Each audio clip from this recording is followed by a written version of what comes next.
Serial Arya Manggada. Menjenguk Cakrawala 7. Karya S. Hamintarja. Namun, ternyata ketiga orang itu adalah orang-orang yang berhati tabah. Mereka tidak cepat kehilangan akal atau menjadi putus asa. Kadang-kadang mereka memang hampir tidak berpengharapan. Tetapi karena ketekunan mereka, maka akhirnya mereka menemukan kembali jalur jalan yang harus mereka lalui. Tetapi dengan demikian, mereka tidak dapat memaksa diri untuk berjalan dengan cepat agar mereka segera keluar dari hutan itu. Mereka telah terlanjur ada di dalam lebatnya hutan, yang seakan-akan seperti jalan kusut dan sulit untuk dicari ujung pangkalnya. Karena itu, bagaimanapun juga mereka berusaha, mereka tidak dapat mencapai tepi hutan itu sebelum matahari terbenam. Bahkan sebelum matahari itu merendah, terasa keadaan di dalam hutan telah menjadi gelap, sehingga mereka tidak mungkin lagi untuk meneruskan perjalanan. Mereka tidak dapat lagi menemukan jejak yang dapat menuntun mereka menuju ke arah yang benar. Kita terjebak di sini untuk semalam, desis Laksana. Kiwiradadi tersenyum. Katanya, ya, satu ujian bagi kita, apakah kita memang dapat melakukannya, bermalam di lebatnya hutan. Ya, sahut Laksana, jika kita gagal menempuh ujian kali ini, maka kita tidak akan pernah dapat mengulanginya lagi. Bukan satu kesulitan bagi kita, berkata Manggada. Laksana tertawa, tetapi mereka memang tidak dapat memilih. Mereka harus bermalam di hutan itu. Demikianlah, tapi mereka masih mampu mengamati pepohonan yang seakan-akan tumbuh berdesakan itu, dan memilih pohon yang paling baik bagi mereka. Mereka tidak perlu menemukan 3 batang pohon, tetapi mereka akan berada pada cabang-cabang pohon dari sebatang pohon yang cukup besar. Akhirnya mereka menemukan juga sebatang pohon yang tidak terlalu besar, tetapi juga bukan sekedar sebatang pohon perdu. Kita harus berhati-hati, berkata Kiwiradadi. Memang ada kemungkinan kita terhempas jatuh.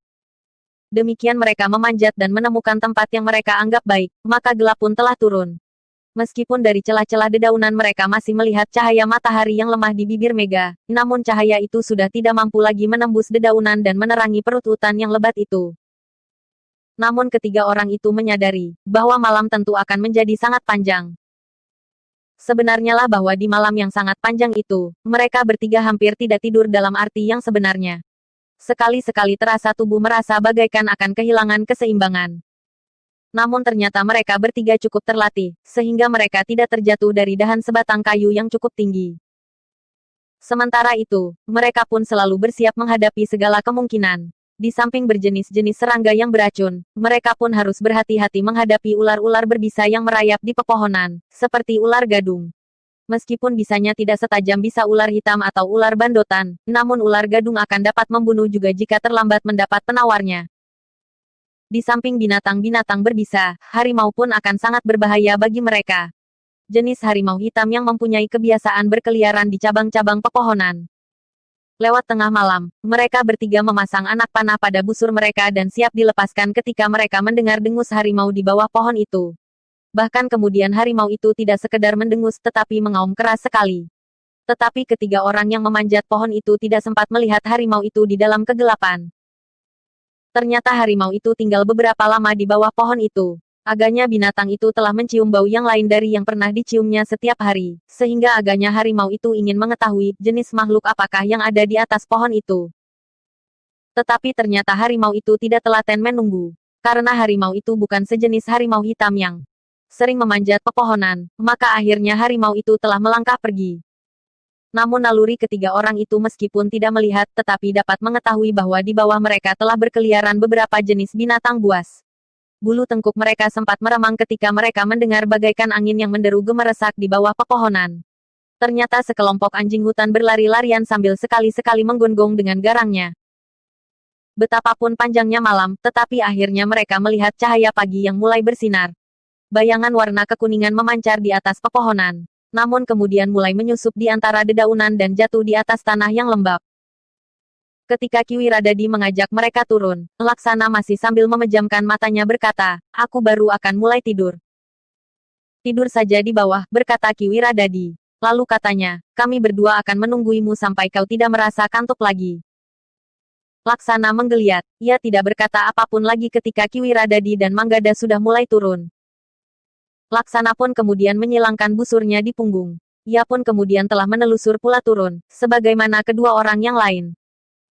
Beberapa saat mereka mulai membenahi diri. Perut mereka memang mulai merasa lapar, tetapi mereka harus bertahan untuk beberapa lama. Sambil menelusuri jalan keluar dari hutan itu, mereka bertiga sempat pula berburu. Ternyata mereka bertiga telah berlomba untuk mendapatkan seekor binatang buruan dari jenis apapun. Kita mempunyai kesempatan beberapa lama. Jika cahaya matahari itu membuat bayangan badan kita sama sepanjang tubuh kita yang sebenarnya, maka kita harus sudah ada di sini. Mendapat atau tidak mendapat buruan, berkata Kiwiradadi. Lalu katanya, jangan tersesat. Kita masing-masing dapat bersuit dengan mulut kita. Ketiganya kemudian mencoba untuk bersuit dengan mulut dan jari-jari tangan mereka. Baru kemudian, mereka telah meninggalkan tempat itu untuk berburu, agar mereka tidak menjadi kelaparan. Dengan hati-hati mereka menuju ke tempat yang berbeda. Laksana yang kebetulan mengarah ke sebuah mata air kecil, duduk saja di atas sebuah batu sambil mempersiapkan sebuah anak panah di busurnya. Pagi itu ternyata angin tidak bertiup. Dengan demikian maka Laksana mempunyai banyak harapan. Beberapa saat lamanya, tidak seekor binatang pun nampak minum di mata air kecil itu. Ketika ia melihat langit, rupa-rupanya hari telah menjadi semakin kering. Sekali ia sempat memandang sorot matahari yang jatuh di sebelah mata air itu. Menilik sudut jatuhnya sinar matahari, maka waktunya tinggal sedikit. Biar saja, berkata Laksana di dalam hatinya. Tentu salah seorang dari antara Kiwiradadi dan Manggada akan mendapatkan seekor binatang buruan. Jika tidak maka kami bertiga akan bersama-sama kelaparan. Tiba-tiba Laksana melihat seekor kijang yang dengan hati-hati mendekati mata air itu. Dengan sangat berhati-hati pula Laksana mempersiapkan dirinya. Ternyata latihan-latihan yang pernah dilakukan berarti pula saat itu. Laksana berhasil mengurangi suara sentuhan kakinya pada dedaunan kering, sehingga kijang itu tidak terkejut karenanya. Ternyata kijang itu memang bernasib buruk. Anak panah Laksana telah mengakhiri hidupnya di saat kijang itu sedang minum di mata air kecil di dalam hutan yang lebat itu.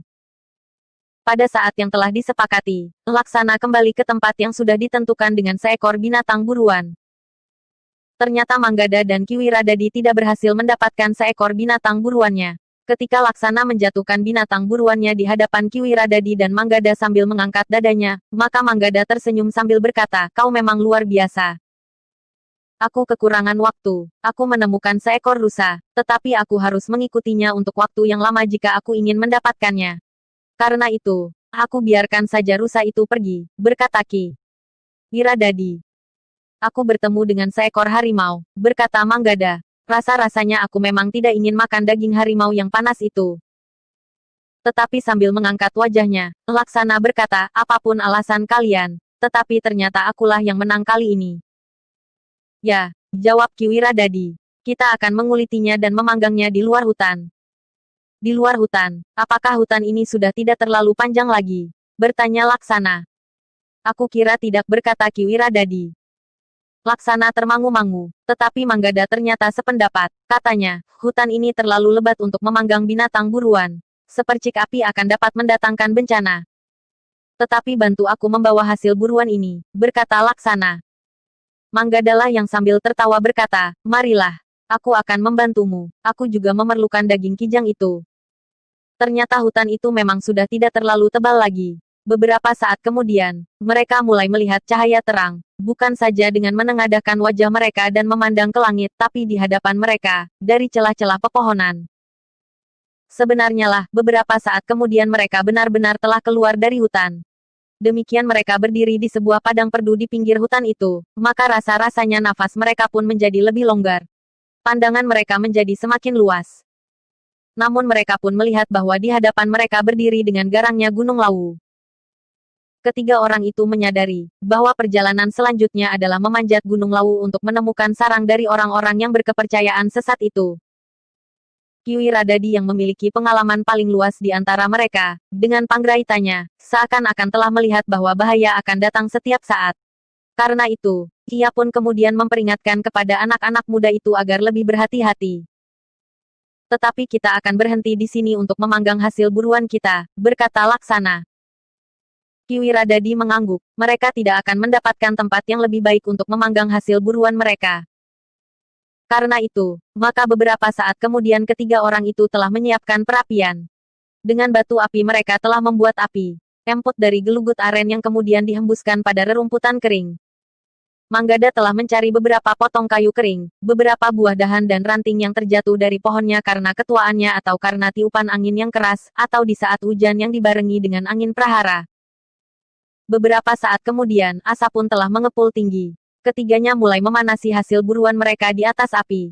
Meskipun Manggada dan Laksana belum pernah benar-benar menjadi seorang pemburu, tetapi mereka pernah melakukan latihan tinggal di dalam hutan. Mereka telah berlatih untuk hidup tanpa membawa bekal apapun, menyusup ke dalam hutan yang lebat. Namun mereka tetap bertahan hidup. Dan dalam keadaan tertentu, mereka tidak kehilangan kekuatan dan kemampuan mereka jika harus menghadapi bahaya. Sebenarnya ketiga orang itu memang telah merasa lapar. Karena itu, demikian hasil buruan mereka masak, mereka pun segera telah menikmatinya. Namun dalam pada itu, Kiwiradadi tiba-tiba saja memperingatkan kedua orang anak muda yang bersamanya itu, rasa-rasanya ada sesuatu yang kurang wajar. Manggada dan Laksana adalah anak-anak muda yang terlatih dengan baik. Meskipun mereka belum merasakan sesuatu, tetapi mereka menyadari bahwa kemungkinan yang tidak mereka kehendaki akan dapat terjadi. Asap dari perapian yang telah mereka buat agaknya memang dapat memancing perhatian orang lain. Ketika mereka bertiga sudah merasa cukup, maka mereka telah memadamkan api yang mereka buat. Sementara itu, sisa makan mereka masih tetap terpanggang di bekas perapian yang masih hangat itu. Agaknya makanan yang telah mereka makan itu mampu membuat tubuh mereka bertiga menjadi bertambah segar. Darah mereka telah mengalir. Dengan wajar, kaki mereka tidak lagi terasa lemah. Ketika mereka kemudian merasa cukup lama beristirahat, setelah makan dengan kenyang, mereka mulai melangkah lagi ke arah bukit yang berdiri dengan garang di hadapan mereka. Beruntunglah mereka ketika mereka menemukan sebuah pancuran alam yang meskipun kecil, namun mengalir air jernih sekali, sehingga mereka bertiga tidak segan untuk minum air dari pancuran di antara bebatuan di sebuah lereng yang tidak begitu tinggi. Gunung Lawu memang masih jauh, tetapi sudah mulai terasa jalan mendaki. Gumuk-gumuk kecil di antara padang perdu, berserakan di mana-mana. Mereka bertiga menyusuri jalan setapak berbatu padas. Namun mereka yakin bahwa jalan yang mereka lalui adalah jalan yang menghubungkan hutan Jatimalang dengan lereng Gunung Lawu dari arah barat. Namun sekali lagi, Panggraita Kiwiradadi telah memperingatkan mereka, bahwa sesuatu dapat terjadi di luar dugaan mereka. Berhati-hatilah, medannya sangat asing bagi kita. Banyak hal yang tidak kita ketahui di sini, berkata Kiwiradadi. Manggada dan Laksana memaklumi. Karena itu, mereka mempersiapkan diri. Namun justru karena itu, mereka tidak mempersiapkan busur dan anak panah. Jika mereka terkejut karena sesuatu hal, maka akan dapat terjadi bencana, sebelum mereka pasti dengan siapa mereka berhadapan. Karena mereka yakin, bahwa mereka tidak sedang berhadapan dengan binatang buas. Beberapa saat mereka menyusuri jalan setapak, di hadapan mereka terbentang padang perdu agak luas. Namun jauh di seberang padang perdu, masih nampak gerumbul-gerumbul hijau lainnya. Apakah itu sebuah padukuhan? Bertanya Laksana. Manggada menggeleng, bahkan sambil berpaling kepada Kiwiradadi, ia pun bertanya, apakah itu sebuah padukuhan? Memang mungkin, jawab Kiwiradadi, tetapi tentu dengan penghuni yang khusus. Di padukuhan terakhir sebelum kita memasuki hutan Jatimalang, kita sudah melihat ketidakwajaran antara para penghuninya. Jika demikian, tentu para penghuni padukuhan itu termasuk orang-orang yang aneh pula. Tetapi Manggada yang mengerutkan keningnya berkata, rasa-rasanya daerah ini belum dibuka, meskipun kemungkinan untuk itu ada. Di sini banyak terdapat sumber-sumber air yang dapat mengaliri tanah yang memungkinkan untuk dijadikan sawah atau setidak-tidaknya pategalan. Sementara tanah masih belum terlalu miring. Tetapi nampaknya jarak yang panjang antara hutan Jatimalang dan Gunung Lawu itu belum banyak menarik perhatian. Karena itu, nampaknya yang kita lihat bukan sebuah padukuhan, tetapi sebuah hutan kecil yang memanjang. Tetapi di belakang hutan kecil itu, aku yakin, masih terbentang hutan liar yang lebat. Tetapi berbeda dengan hutan Jatimalang, hutan di lereng itu adalah hutan pegunungan, dengan jenis-jenis binatang pegunungan pula. Apa bedanya? Bertanya Laksana. Jenis binatangnya agaknya tidak banyak berbeda, jawab Manggada. Laksana mengangguk-angguk, sementara perasaan Kiwiradadi menjadi semakin terganggu oleh kegelisahan yang mendebarkan. Ketika mereka menjadi semakin dekat dengan kelompok pepohonan hijau yang mereka perbincangkan, Kiwiradadi tiba-tiba saja memberi isyarat kepada kedua orang anak muda itu. Dengan serta-merta mereka bertiga pun berhenti. Hati-hati, aku melihat seseorang di balik bebatuan, berkata Kiwiradadi. Manggada dan Laksana pun telah bersiap. Mereka bertiga berdiri pada jarak yang tidak terlalu dekat. Demikian ketiga orang itu berhenti. Beberapa orang telah muncul dari balik bebatuan. Dalam waktu dekat, ketiga orang itu segera mengetahui bahwa 5 orang telah mengepung mereka. Menilik sikap dan wujudnya, mereka tentu orang-orang yang sangat garang. Ketiga orang itu berdiri termangu-mangu. Namun mereka memang harus menyesuaikan diri dengan kelima orang itu, sehingga mereka menghadapi ketiga arah. Orang yang nampaknya memimpin kelima orang itu melangkah lebih dekat di hadapan Kiwiradadi sambil bertanya, siapakah kalian bertiga, Kisanak? Kiwiradadi, orang tertua di antara ketiga orang itu menjawab, kami sedang berburu, Kisanak. Berburu kemana? Hutan yang lebat telah kalian lampaui, berkata orang itu. Ya, sahut Kiwiradadi. Tiba-tiba saja kami terdorong oleh satu keinginan untuk melihat apa yang terdapat di antara hutan Jatimalang dan Gunung Lawu. Ternyata terbentang tanah, yang menurut pengamatan kami, cukup subur, tetapi tidak mendapat perhatian dari orang-orang di seberang hutan Jatimalang, sehingga tanah ini belum digarap. Di sini masih terbentang hutan perdu yang luas. Sementara itu, kita melihat banyak aliran air yang nampaknya mengalir di sepanjang tahun. Kisanak, berkata orang itu, aku minta Kisanak tidak meneruskan perjalanan. Kami masih mempunyai kemauan baik atas Kisanak. Karena itu, kami peringatkan agar Kisanak kembali saja dan berburu di hutan Jatimalang. Kenapa? Bertanya Kiwiradadi. Lihat, lereng Gunung Lawu itu sangat menarik. Tentu masih banyak binatang buas terdapat di hutan itu. Selain hutan itu sendiri, lereng yang panjang ini juga menarik perhatian. Lereng yang panjang ini akan dapat menjadi daerah pertanian yang subur dan memberikan banyak kemungkinan di hari depan. Sudahlah, berkata orang itu, jangan berpikir tentang hal-hal yang tidak berarti. Jangan dikira daerah ini belum disentuh tangan. Karena itu, kami harap kalian meninggalkan tempat ini dan tidak kembali untuk seterusnya. Kenapa? Bertanya Kiwiradadi. Kisanak, berkata orang itu, tidak ada orang yang dapat keluar dari daerah ini dengan selamat. Tetapi aku masih memberi kesempatan kepadamu untuk hidup. Aku tidak mengerti, sahut Kiwiradadi. Apakah ada orang yang berhak berbuat sebagaimana kau lakukan? Aku dan kawan-kawanku telah berada di tempat ini sejak waktu yang lama, berkata orang itu. Tetapi tidak untuk berbuat seperti itu, berkata Kiwiradadi. Cukup, orang itu telah membentak. Aku tidak mempunyai banyak waktu. Selagi aku berada di tempat ini, aku minta kau meninggalkan tempat ini. Kau harus merasa beruntung bahwa asap perapianmu telah memanggil kami, sehingga kami datang menemui kalian sebelum kalian sampai ke tempat itu. Ke tempat yang mana yang kau maksud? Bertanya Kiwiradadi. Persetan, geram orang itu. Jika kau benar-benar melewati batas, maka hanya gema namamu saja yang akan keluar dari lingkungan ini. Kisanak, berkata Kiwiradadi, sebaiknya kau tidak usah mencampuri persoalan kami. Kami ingin naik ke hutan di lereng Gunung Lawu. Kami tidak akan mengganggu kalian. Dan sebaiknya kalian juga jangan mengganggu kami. Jangan banyak bicara lagi, potong orang itu. Turun kembali, atau kalian akan menjadi mayat di sini. Kiwiradadi menarik nafas dalam-dalam. Katanya, berkatalah terus terang, Kisanak. Jika nalarku dapat menangkap maksudmu, maka aku tentu akan melakukannya. Tetapi jika kau hanya sekedar membentak-bentak, maka kami tidak akan bersedia melakukannya. Kami adalah pemburu-pemburu yang terbiasa masuk keluar hutan, menghadang bahaya dan menempuh lingkungan yang paling rumit, sekalipun menantang maut. Orang itu justru menjadi semakin marah. Dengan wajah garang ia berkata, apalagi yang harus aku katakan? Pergi dari tempat ini, atau kalian akan mati di sini. Kiwiradadi mengangguk-angguk sambil berkata, tentu ada sesuatu yang kalian rahasiakan. Tidak boleh ada orang lain mengetahuinya. Justru karena kau menyebut batas, maka kami menjadi ingin tahu tentang batas itu. Karena itu, jangan halangi kami pergi kemanapun, bahkan ke batas yang kau sebutkan itu. Persetan, geram orang itu. Agaknya kalian bertiga benar-benar ingin mati. Kalian ternyata telah melakukan satu kesalahan yang berbahaya. Kalian mengira bahwa seorang pemburu yang terbiasa masuk keluar hutan, yang terbiasa menghadang bahaya serta menantang maut, tentu orang-orang yang memiliki kemampuan tidak ada duanya. Kau telah salah menilai kemampuan seseorang sebagaimana liar dan garangnya seekor binatang. Setidak-tidaknya, wadahku telah terlatih, jawab Kiwiradadi. Karena itu dengan dukungan ilmu sekedarnya saja, maka kemampuanku tentu sudah sangat berarti untuk mempertahankan hidupku. Bagus, geram orang itu. Jika demikian, kalian memang harus dibunuh. Tidak ada cara lain yang dapat kami lakukan untuk mencegah niat kalian naik lebih tinggi lagi di kaki Gunung Lawu ini. Kami telah siap mempertahankan hidup kami. Tetapi jika untuk mempertahankan hidup kami harus membunuh orang lain, apa boleh buat, geram Kiwiradadi. Kelima orang itu pun bergerak serentak ketika mereka melihat isyarat tangan pemimpin mereka.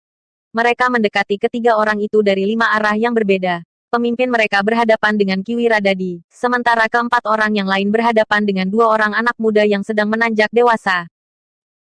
Kiwiradadi pun segera bersiap, tetapi ia tidak mau terganggu oleh busur dan anak panah di dalam endong yang berat. Demikian pula Manggada dan Laksana. Mereka berdua meletakkan busur dan anak panah yang memberati gerak mereka. Tidak ada pilihan lain bagi kita, berkata pemimpin kelima orang itu kepada kawan-kawannya. Mereka harus dimusnahkan. Jika mereka tetap hidup, mereka tentu masih saja berniat melihat daerah ini, dan barangkali mereka akan menjadi bahaya terbesar bagi kita untuk selanjutnya. Kawan-kawannya tidak menjawab, tetapi mereka mulai bergerak dan siap untuk bertempur. Manggada dan Laksana mengambil jarak. Masing-masing harus menghadapi 2 orang lawan. Karena anak-anak muda itu belum tahu tataran kemampuan lawan, mereka benar-benar harus mempersiapkan diri menghadapinya. Kiwiradadi justru menjadi cemas. Nampaknya kelima orang itu ingin dengan cepat menyelesaikan pertempuran itu. Mereka mengira bahwa kedua anak muda itu akan dapat lebih cepat diselesaikan. Kemudian mereka berlima akan dengan mudah membunuh Kiwiradadi. Tetapi Kiwiradadi tidak mendapat kesempatan untuk banyak berpikir. Pemimpin dari kelima orang yang mengepungnya itu tiba-tiba saja meloncat menyerangnya. Kiwiradadi dengan cepat mengelakkan serangan itu. Namun dengan demikian, Kiwiradadi dapat menangkap kesan tingkat kemampuan lawannya. Sambaran angin serangannya itu terasa bagaikan menamparkan kulitnya.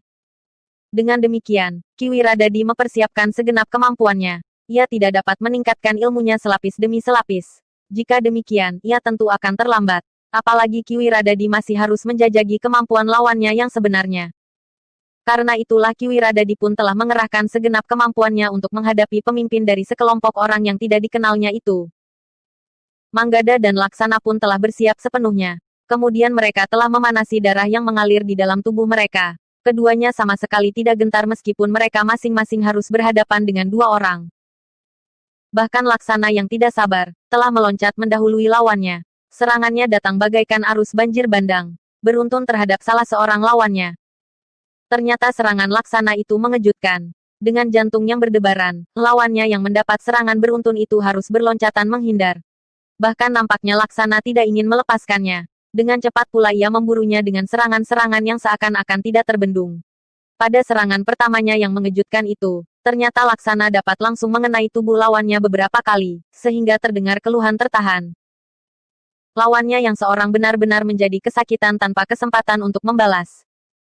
Namun kawannya dengan segenap kemampuannya berusaha menyusul dan membantunya. Dengan garang, bahkan sambil berteriak keras, lawannya yang seorang telah menyerangnya pula.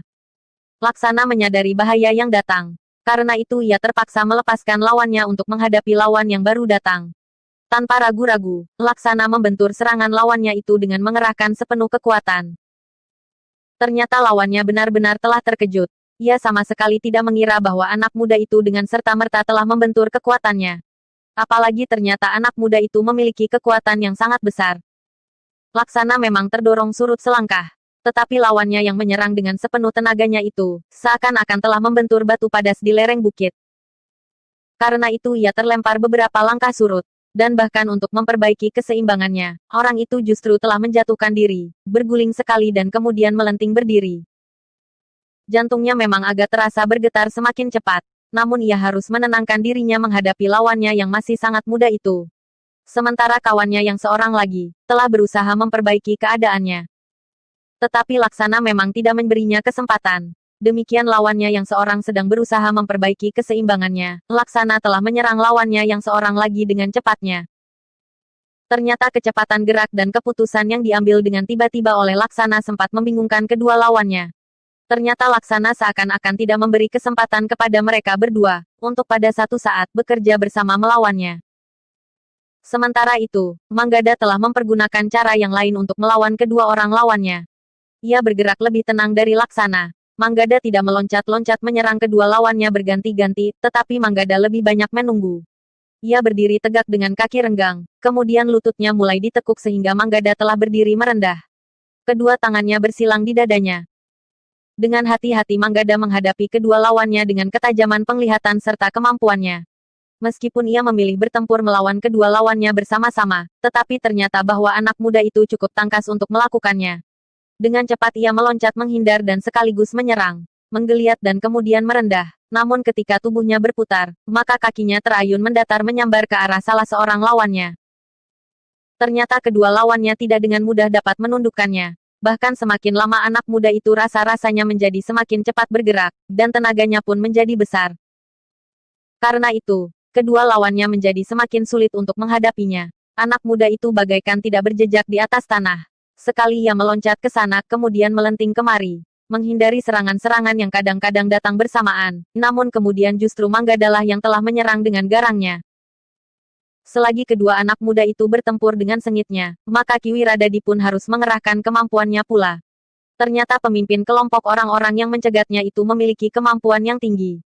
Dengan garangnya orang itu menyerangnya dengan tangan dan kakinya berganti-ganti. Namun Kiwiradadi tidak kalah garangnya. Ia telah mengerahkan kemampuannya pula, sehingga dengan mantap ia telah mampu mengimbangi ilmu lawannya. Kedua orang itu bertempur lebih lamban dari anak-anak muda yang harus melawan masing-masing dua orang itu. Kiwiradadi dan lawannya ternyata lebih banyak berusaha menahan diri untuk tidak dengan serta-merta menghabiskan tenaga mereka, meskipun mereka telah sampai pada tataran kemampuan tertinggi mereka. Namun mereka ternyata bertempur lebih mantap. Keduanya berusaha untuk memperhitungkan segala langkah mereka, karena keduanya memiliki pengalaman yang cukup luas. Yang bertempur dengan keras adalah justru Laksana. Ia benar-benar tidak memberi kesempatan kepada lawan-lawannya. Setiap kesempatan dipergunakannya sebaik-baiknya. Laksana lebih senang bertempur melawan kedua lawannya seorang demi seorang, meskipun pada saat-saat yang gawat. Ketika kedua lawannya mendapat kesempatan bersama-sama menyerangnya, Laksana masih juga mampu mengatasinya. Bahkan Laksana masih sempat berkata kepada diri sendiri, untunglah aku telah makan daging cukup banyak. Jika belum, maka aku akan cepat menjadi lemah menghadapi kedua orang gila ini. Dalam pada itu, Kiwiradadi yang semula mencemaskan anak-anak muda yang harus melawan masing-masing dua orang itu, ternyata setiap kali sempat mengamati apa yang telah terjadi. Kiwiradadi tidak lagi merasa terlalu cemas. Ia melihat apa yang dapat dilakukan oleh kedua orang anak muda itu, sehingga dengan demikian, ia sempat memusatkan perhatiannya kepada lawannya. Dengan demikian maka pertempuran pun menjadi semakin sengit. Semua orang yang terlibat dalam pertempuran itu pun telah menggenggam senjata. Nampaknya kelima orang itu benar-benar ingin membunuh Kiwiradadi dan kedua orang anak muda itu. Dengan teriakan-teriakan nyaring lawan Kiwiradadi itu telah mengacu-acukan senjatanya. Memutar dan menebas mendatar, namun Kiwiradadi telah mempergunakan senjata pula untuk mengatasi kegarangan lawannya. Laksana dan Manggada pun telah mengerahkan kemampuannya pula. Dengan senjata di tangan, maka lawan mereka menjadi semakin garang pula. Dua orang bagi setiap anak muda itu memang merupakan lawan yang berat. Tetapi Laksana dan Manggada tidak menjadi gentar. Bahkan keduanya seakan-akan telah didorong untuk mengerahkan segenap kemampuannya menghadapi pendadaran yang berat. Pendadaran yang mempertaruhkan bukan saja kemungkinan untuk diakui tataran kemampuannya, tetapi juga mempertaruhkan nyawanya. Seperti lawan Kiwiradadi, maka keempat lawan Manggada dan Laksana pun sama sekali tidak mengekang diri. Mereka pun benar-benar ingin membunuh kedua anak muda itu. Sehingga karena itu, maka senjata-senjata mereka pun telah langsung mengarah ke tempat-tempat yang paling berbahaya di tubuh anak-anak muda itu. Ternyata bahwa senjata kedua lawannya telah sempat membuat Laksana mengalami kesulitan. Ketika kedua orang lawannya menjadi semakin kasar dan semakin garang, maka Laksana memang merasa terdesak. Kedua lawannya tidak saja bertempur dengan kakinya, dengan tangannya dan senjata di genggamannya, tetapi kedua lawannya juga bertempur dengan mulutnya. Mereka berteriak-teriak kasar dan mengumpat-umpat dengan kata-kata kotor, sehingga telinga Laksana rasa-rasanya bagaikan dipanggang di atas api. Dalam kekalutan pemusatan nalar budinya karena teriakan-teriakan yang kotor itu, maka tiba-tiba saja terasa sentuhan di lengan Laksana. Ternyata ia kurang cepat mengelakkan serangan lawannya di saat ia menangkis ujung senjata lawannya yang seorang lagi. Laksana yang menyadari lengannya terluka, telah meloncat mengambil jarak dari kedua lawannya. Ketika ia meraba lengannya yang menjadi pedih itu, maka ia pun telah menggeram. Terasa di telapak tangannya, darahnya yang hangat memang sudah menitik dari lukanya itu. Anak muda itu menjadi sangat marah. Luka di lengannya membuatnya bagaikan banteng yang terluka. Sejenak kemudian, maka ia pun telah meloncat menyerang. Senjatanya berputaran dengan garangnya melibat lawannya berganti-ganti. Tetapi kedua lawannya pun yang telah melihat Laksana terluka berusaha untuk semakin menekannya. Keduanya telah bergerak semakin cepat. Dengan mengerahkan sisa tenaga yang ada pada mereka, maka mereka ingin mempergunakan kesempatan itu sebaik-baiknya. Laksana yang masih belum banyak berpengalaman itu ternyata memang telah terpancing oleh tata gerak lawannya. Anak muda itu melayani kedua lawannya yang bergerak dengan langkah-langkah panjang. Sementara lengannya masih saja menitikkan darah, bahkan semakin banyak ia bergerak, darah itu seakan-akan bagaikan ditekan dari urat nadinya. Laksana yang marah itu ternyata hampir melupakan pesan gurunya. Dalam kemarahan yang tidak terkendali, maka Laksana seakan-akan tidak mempergunakan perhitungan lagi. Ia sama sekali tidak berusaha menghemat tenaganya. Kedua lawannya meskipun mengakui kemampuan anak muda itu, tetapi ternyata mereka memiliki pengalaman yang lebih luas. Selebihnya mereka sama sekali tidak lagi memperhitungkan harga diri sehingga mereka telah bertempur dengan licik. Kemarahan dan kemarahan yang tertimbun di dalam dada Laksana telah membuat nalarnya menjadi kabur. Bahkan ia benar-benar tidak lagi mampu menilai unsur-unsur geraknya sendiri. Manggada yang melihat keadaan Laksana menjadi cemas. Tetapi ia tidak sempat berbuat sesuatu, karena ia sendiri harus memusatkan segenap kemampuannya untuk melawan dua orang lawannya yang tidak kalah garang dan kasarnya dari kedua lawan Laksana. Manggada sendiri telah terloncat surut beberapa langkah untuk mengambil jarak ketika sekali lagi ia melihat ujung senjata lawannya mengenai pundak Laksana. Laksana memang berteriak untuk melontarkan ungkapan kemarahannya. Tetapi teriakannya itu sama sekali tidak menolongnya. Apalagi kedua lawannya juga berteriak-teriak lebih keras dan bahkan lebih kasar dan dengan kata-kata kotor. Kiwi Radadi yang baru saja mapan, telah merasa terganggu pula perhatiannya oleh keadaan Laksana. Ia pun melihat bahwa Laksana telah terluka di lengan dan di pundaknya. Apalagi lawannya nampaknya dengan sengaja memberinya kesempatan untuk melihat luka Laksana. Bahkan katanya, sebentar lagi kawanmu yang muda itu akan mati. Sejenak kemudian yang seorang lagi akan mati juga. Kau memang agaknya akan mati terakhir. Namun justru setelah kau melihat kedua orang kawanmu terbaring menjadi mayat di sini. Kiwi Radadi menggeram. Ia pun telah meningkatkan kemampuannya. Tetapi Kiwi Radadi yang juga cukup berpengalaman itu tidak mau membiarkan dirinya hanyut dalam arus perasaannya.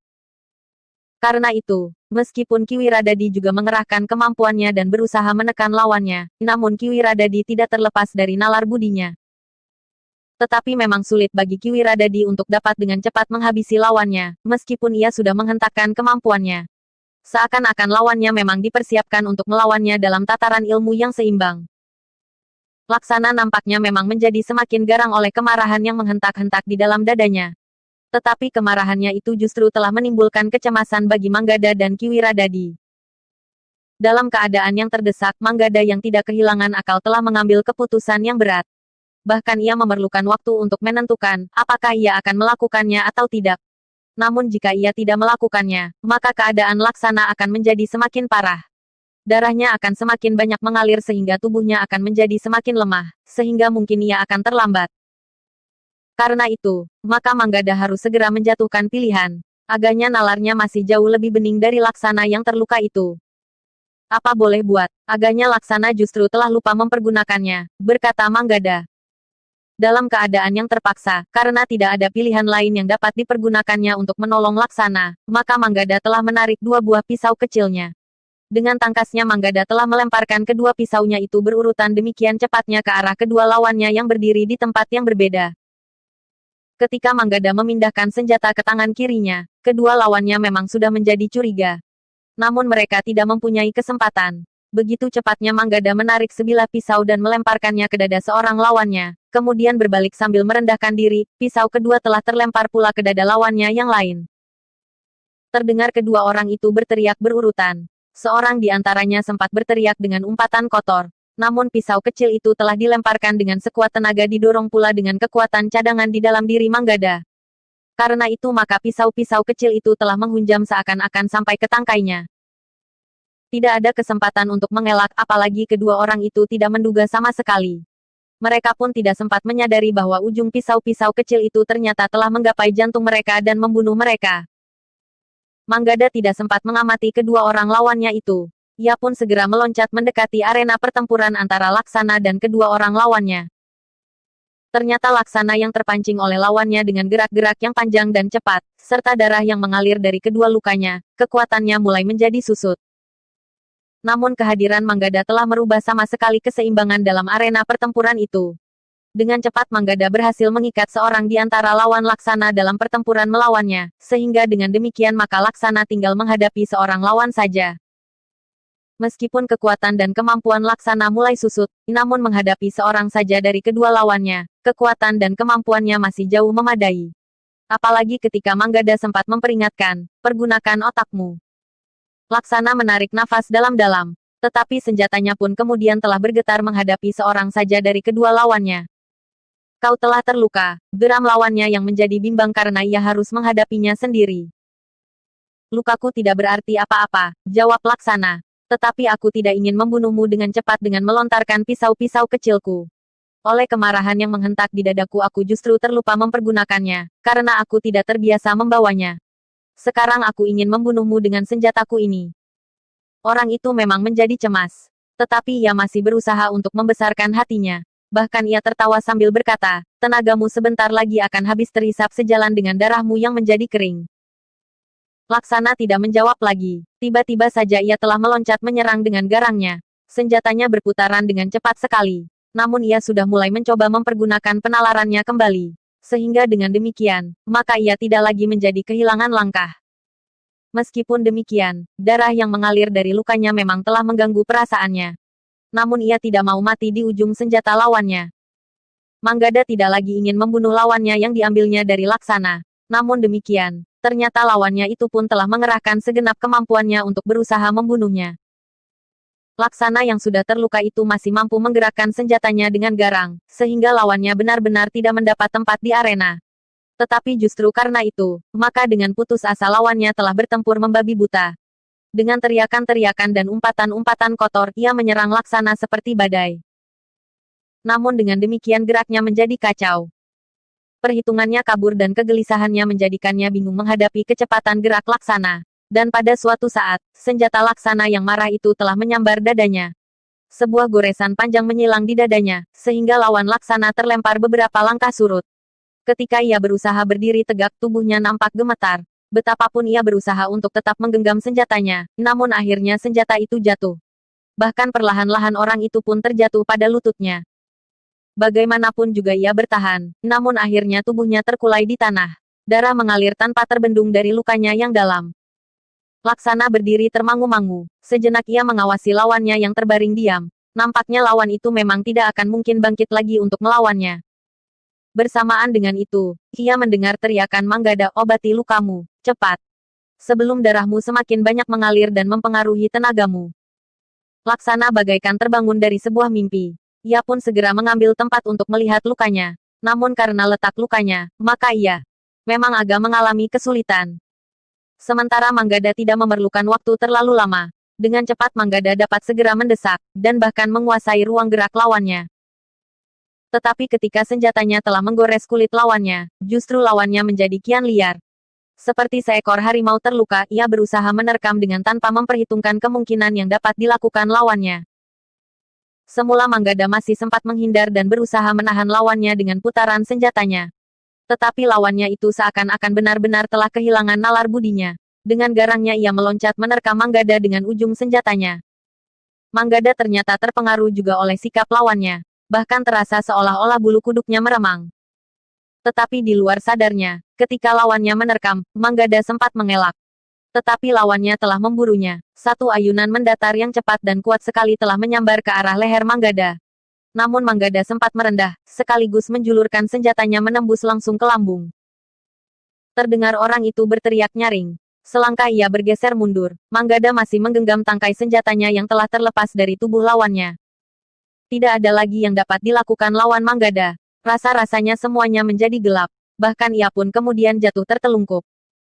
Pada saat yang bersamaan, lawan Kiwiradadi pun menjadi putus asa.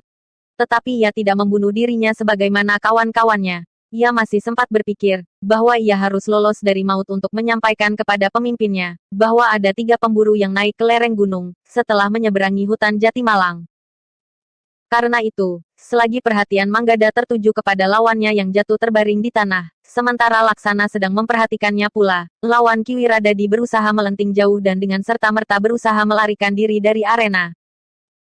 Kiwiradadi tidak mempunyai kesempatan untuk mengejarnya. Orang itu telah mendahuluinya beberapa langkah. Dengan cepat Kiwiradadi menyadari bahwa jika salah seorang di antara orang-orang itu terlepas dari pengawasan mereka, maka orang itu tentu akan menjadi sangat berbahaya. Karena itu, Kiwiradadi tidak sempat membuat perhitungan yang rumit. Ketika ia menyadari bahwa ia tidak akan dapat mengejar lawannya itu, maka tiba-tiba saja ia telah mencabut sebuah dari pisau-pisau kecilnya dan dengan sepenuh kekuatan dilemparkannya kepada lawannya yang melarikan diri itu. Terdengar orang itu mengadu, dengan langkahnya dan terhuyung-huyung sambil berputar. Dengan suara bergetar ia berkata sambil menunjuk ke arah Kiwiradadi, "Kau licik. Kau tusuk punggungku selagi aku membelakangimu." Kiwiradadi termangu-mangu sejenak. Namun kemudian ia pun menjawab, "Kau akan melarikan diri." Orang itu memandang Kiwiradadi dengan mata yang menyala. Tubuhnya yang tidak dapat mempertahankan keseimbangan mulai berguncang-guncang. Namun ia masih berkata, "Panembahan akan menghukummu dengan hukuman yang paling getir." "Panembahan siapa?" bertanya Kiwiradadi. "Panembahan Lepdagati, seorang panembahan yang tuntas Ingkauru, menguasai segala macam ilmu lahir dan batin." Suaranya semakin bergetar dan tubuhnya tidak lagi mampu bertahan. Bahkan sejenak kemudian orang itu pun telah jatuh tertelungkup dengan sebilah pisau terhunjam di punggungnya. Kiwiradadi melangkah perlahan-lahan mendekatinya. Diamatinya orang yang telah tidak bernyawa lagi itu. Tetapi ia sadar, bahwa langkah yang diambilnya itu telah diperhitungkannya sejak semula, bahwa mungkin sekali akan terjadi. Jika ia menyeberangi hutan Jatimalang untuk melacak anak gadisnya yang hilang, maka ia akan terpaksa memasuki dunia kekerasan. Membunuh atau dibunuh, tetapi ia tidak mempunyai pilihan lain. Jika ia tidak berbuat apa-apa, maka pembunuhan-pembunuhan masih akan berlangsung terus. Bahkan gadis-gadis yang dikorbankan untuk sebuah kepercayaan yang sesat akan terus berlanjut. Manggada yang telah kehilangan lawannya, telah membantu Laksana mengobati luka-lukanya, sehingga darahnya menjadi pampat. Ketika Kiwiradadi kemudian mendekatinya, Manggada berdesis, "Apa yang harus kita lakukan sekarang?" Kiwiradadi menarik nafas dalam-dalam. Diamatinya luka Laksana di pundak dan lengannya. "Untunglah luka itu tidak terlalu dalam dan tidak beracun," desis Kiwiradadi. "Ya," sahut Laksana, "nampaknya memang tidak begitu berpengaruh. Tetapi kau tidak boleh terlalu banyak bergerak," berkata Kiwiradadi kemudian.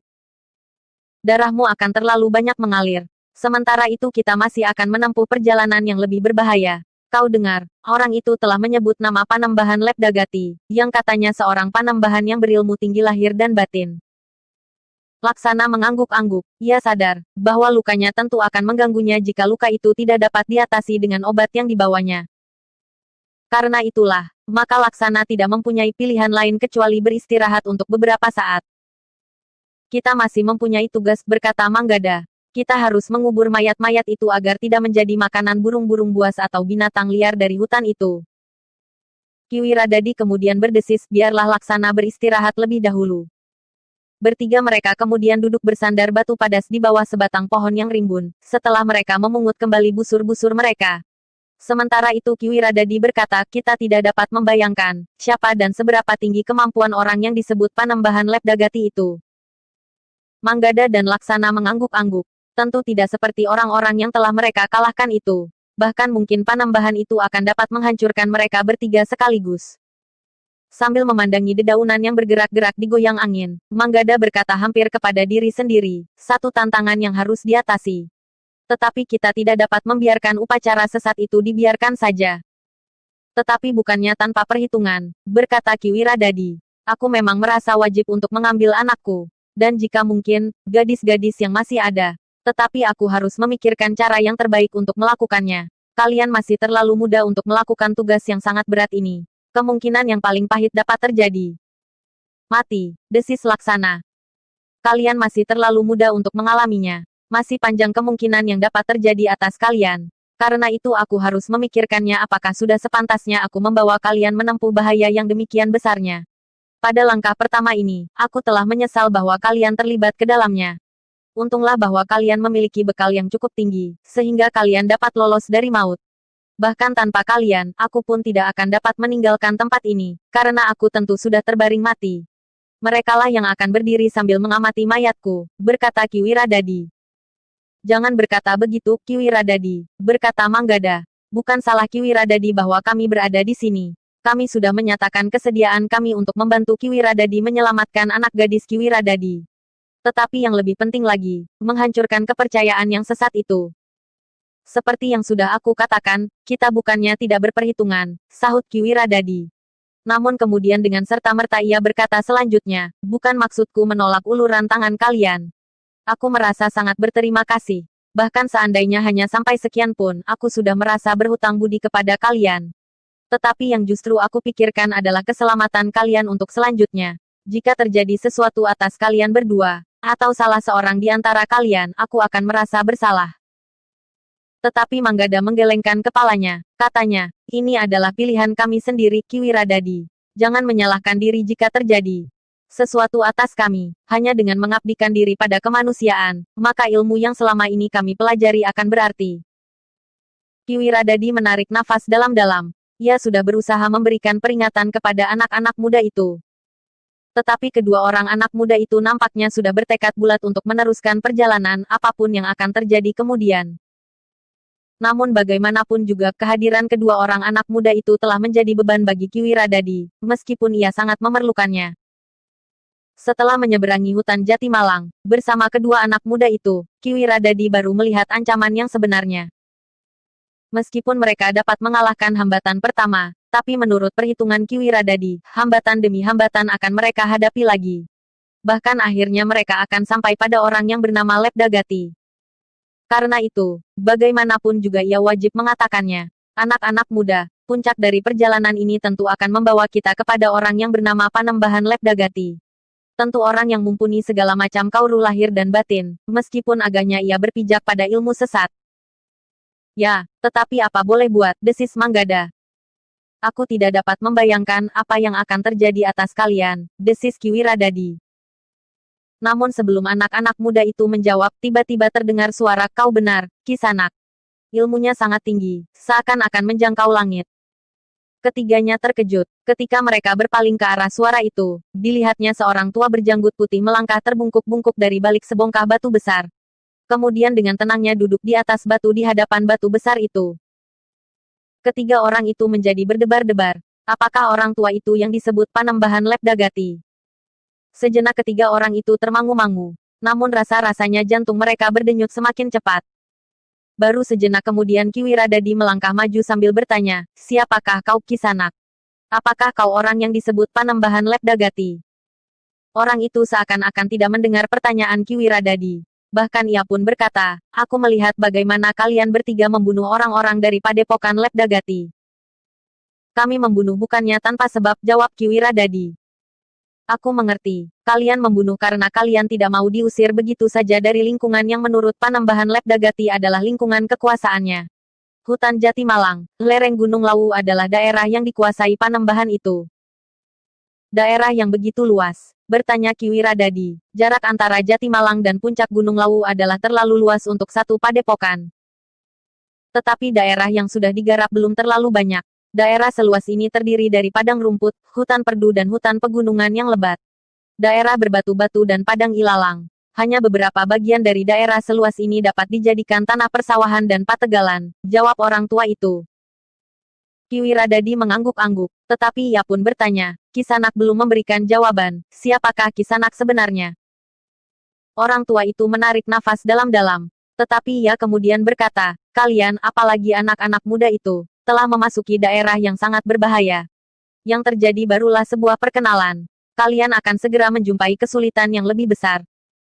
Katakan, apakah kau yang disebut Panembahan Lepdagati? Desak Manggada. Orang itu masih belum langsung menjawab. Tetapi ia berkata, jalan ini adalah jalan induk menuju ke padepokan itu. Padepokan itu sendiri masih jauh. Tetapi di beberapa tempat, cantrik mereka menggarap sawah yang tersebar, beternak dan membuat kolam ikan. Jarang sekali orang-orang padepokan ini keluar lingkungan mereka. Maksudku, jarang sekali orang-orang dari daerah ini melintasi hutan Jati Malang dan berhubungan dengan orang luar. Kecuali saat mereka mengambil gadis-gadis potong Laksana. Orang tua itu mengerutkan keningnya. Sementara Laksana berkata selanjutnya, Kiwiradadi telah kehilangan anak gadisnya. Ia datang kemari bersama kami berdua untuk mengambil gadisnya itu kembali. Menurut pendengaran kami, gadis-gadis itu akan dikorbankan di saat bulan purnama penuh. Nah, sebelum purnama penuh itu datang beberapa hari lagi, kembalikan gadis itu. Orang tua itu termangu-mangu sejenak. Namun kemudian katanya, jadi kalian datang untuk mengambil seorang gadis. Ya, anak Kiwiradadi ini, sebagai seorang ayah, maka ia akan menempuh bahaya yang bagaimanapun besarnya. Sedangkan kami berdua, yang mengetahui persoalannya, tidak dapat tinggal diam. Kami berdua sudah bertekad untuk membantunya. Tetapi orang tua itu menggeleng. Katanya, sulit bagi kalian untuk dapat membebaskan gadis yang sudah ada di tangan Panembahan Lab Dagati, sebab Panembahan Lab Dagati mempunyai banyak pengikut. Meskipun beberapa orang di antara mereka tidak lebih dari orang-orang yang telah terbunuh, tetapi jumlahnya terlalu banyak, dan beberapa orang mempunyai ilmu yang sangat tinggi. Apalagi Panembahan Lab Dagati itu sendiri. Ada yang kau lupa, Kisanak, berkata Manggada. Betapapun tinggi ilmu seseorang, namun ia masih tetap di bawah kuasa yang maha agung. Jika orang berilmu tinggi itu telah menempuh jalan sesat, maka akan datang murka yang maha agung itu atasnya. Karena itu, kami tidak gentar. Jika kami terbunuh di tempat orang-orang berilmu sesat, maka kematian kami bukannya sia-sia.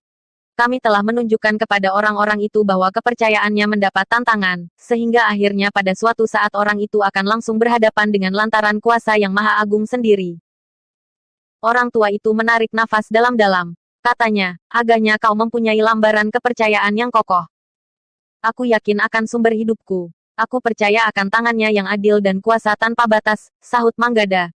Meskipun kami bukan orang-orang berilmu, tetapi kuasanya akan mungkin mempergunakan ujung panahku untuk menyelesaikan kegiatannya yang sesat. Manggada berhenti sejenak, namun tiba-tiba ia bertanya menghentak, kaukah Panembahan Lab Dagati yang sesat itu?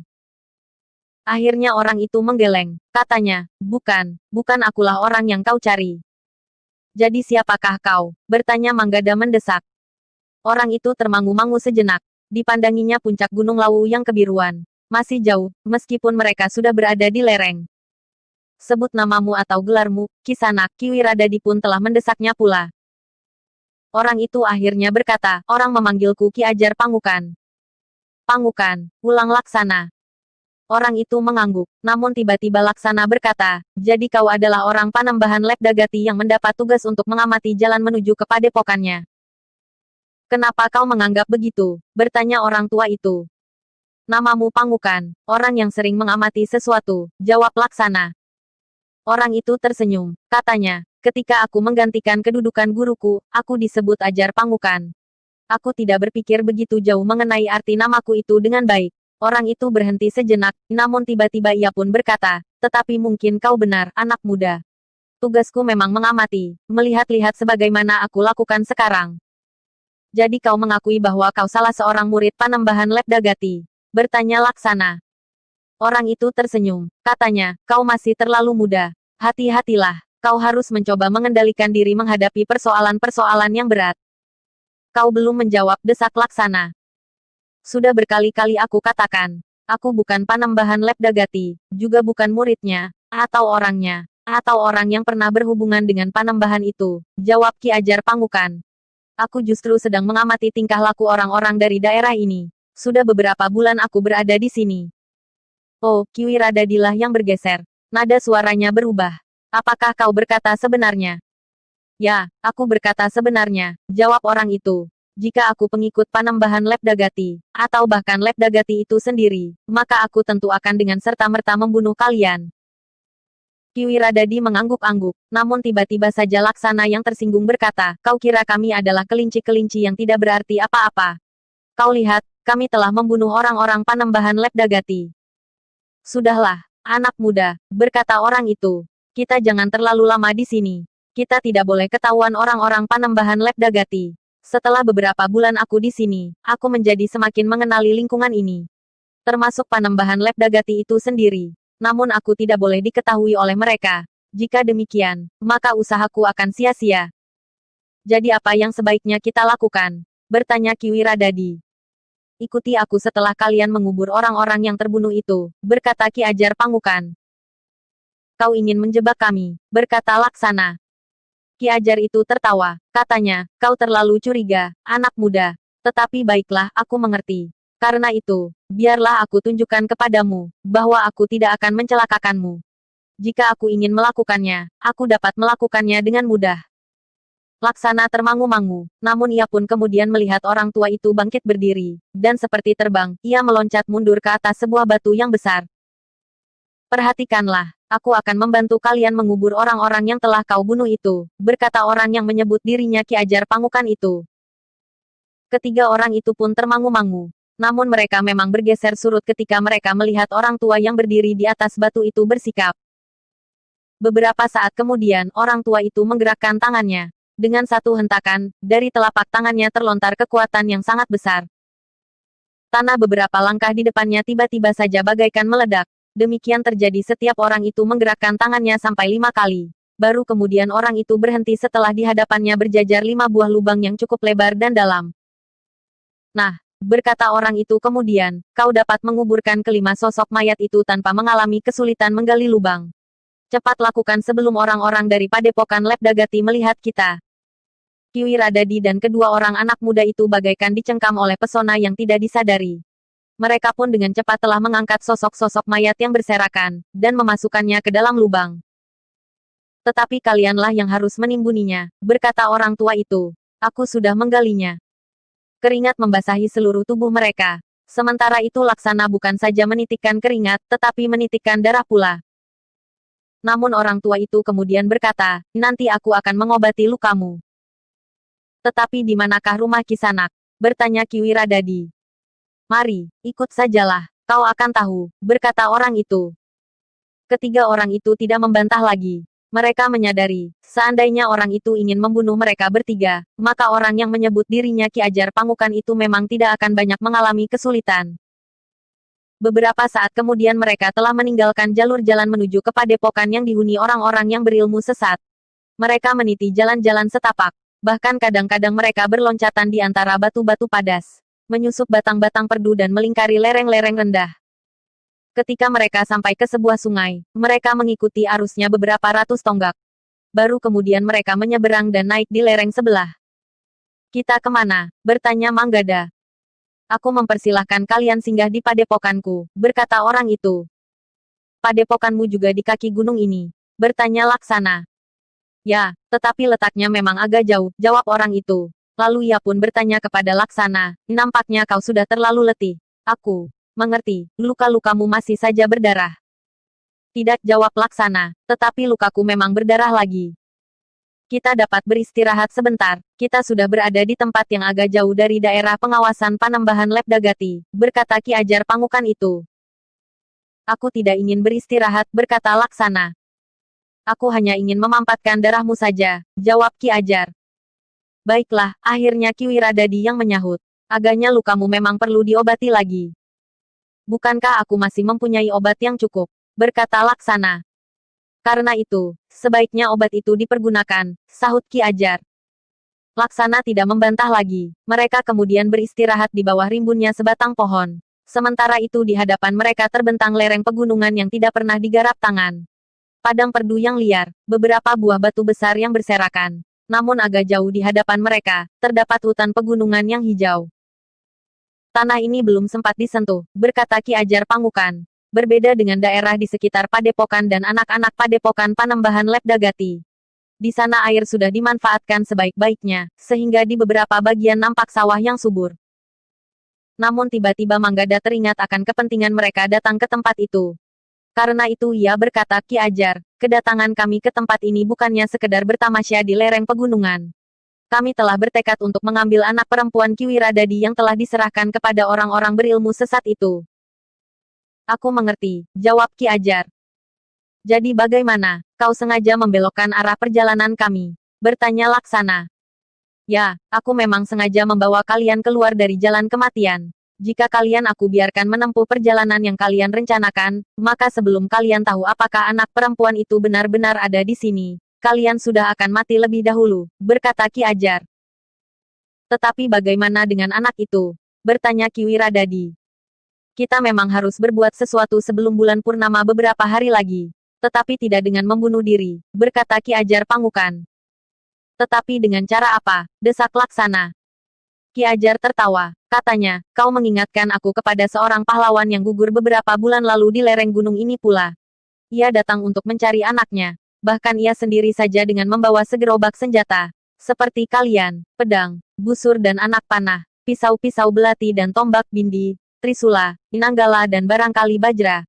Orang itu berhenti sejenak, lalu katanya, tetapi semua itu tidak akan berarti apa-apa. Jumlah pengikut Panembahan Lab Dagati cukup banyak. Bersambung.